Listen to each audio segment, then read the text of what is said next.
Hi everyone. So today I wanted to show you a little bit about a comparison on several financial vehicles. This is one of my favorite topics because on the top, as you can see, we can show essentially the different IRAs, 401ks, mutual funds, a home, CDs and banks, annuities, real estate, and IUL, cash value life insurance, and compare them with essentially key parameters of a financial vehicle. So in this case, there are liquidity, how much control do you have on this product, safety of that vehicle, predictability of the returns, whether it's tax-free access to that money, is it tax deferred, tax deductible. So on the right, on the left column, we are using parameters to compare, and I love this because typically we call this type of a metrics a heat map.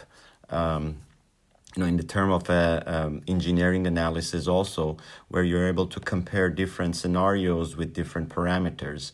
So when you look, double click on basically the real estate parameter, the real estate vehicle to an IUL, and if you look at the equity, or if you look at, for example, the liquidity in a real estate investment, I love real estate, by the way. I think everybody, needs to have that and in their portfolio.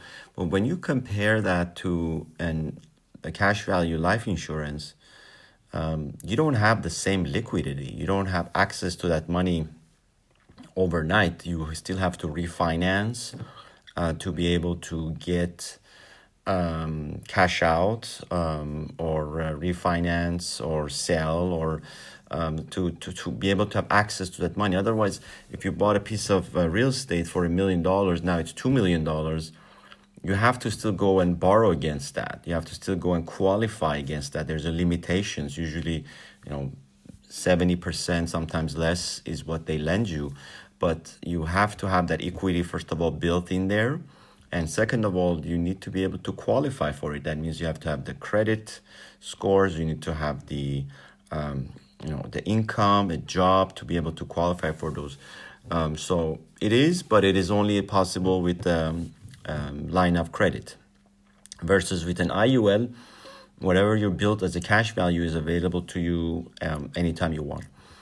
Is it safe? No, because when I look at the Federal Bank Reserve of St. Louis, for example, Schiller Index for the last 40 years, yes, in over the 40 years, house prices or the house indexes or real estate index has quadrupled, which is great. It's gone from roughly 60, 70 to near 280, 300. So it's in that range of 4x over 40 years.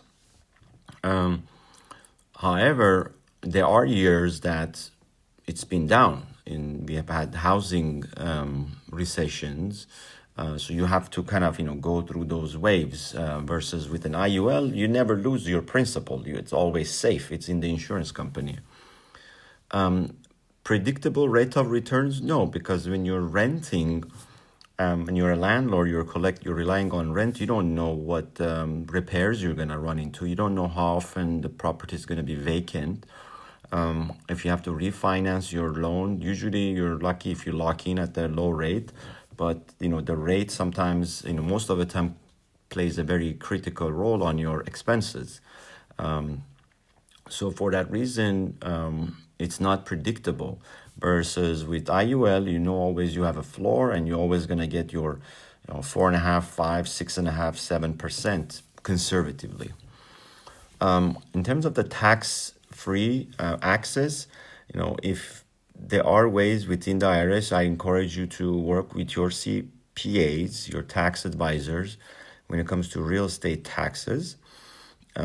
Generally, whatever is considered income has to be filed with your return. So you have to pay taxes on that income, unless you're showing your depreciation, you're showing your other expenses, so then you're able to reduce that net income, which you don't pay taxes on, your interest, etc.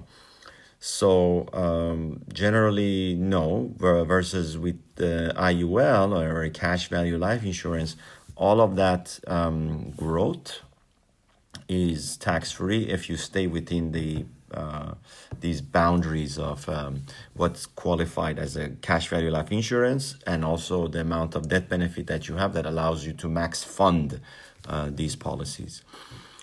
So just wanted to kind of show that, and I'm interested to discuss this further with you. But